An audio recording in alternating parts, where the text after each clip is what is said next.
Joe was a good swimmer, and he soon reached the boat.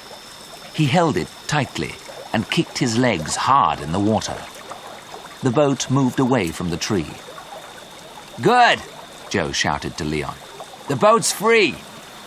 Leave the boat, shouted Leon. Save yourself.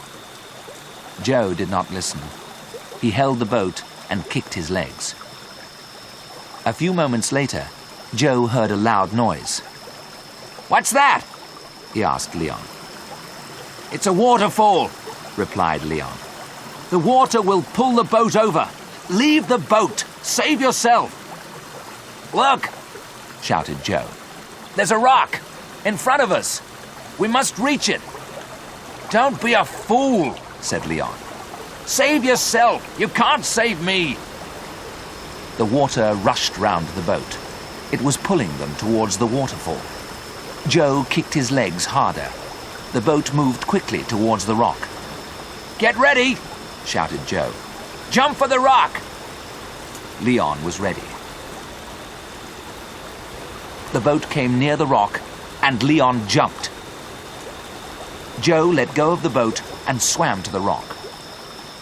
The two men lay on the rock. For a few minutes, they did not say anything. Then Leon turned and smiled at Joe. Joe had saved his life. We're not safe yet, Joe shouted. The rain has stopped, but the water is still rising. It'll cover the rock in an hour or two. Joe was right. There was water all round the two men. In front of them, the water dropped over the waterfall. Behind them, there was the broken bridge. We must get help, said Leon. But how? Pedro, replied Joe. He can help us. He's got the radio.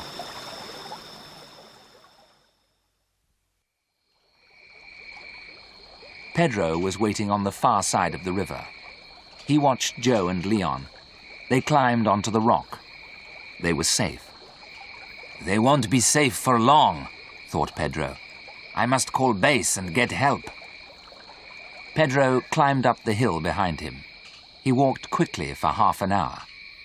At the top of the hill, he climbed onto a high rock. He took the radio off his back and pulled out the aerial. Pedro spoke into the radio. PX-75 calling base. PX-75 calling base. He waited and listened. PX-75 calling base. PX-75 calling base. There was no reply. PX-75 calling base. PX-75 calling base.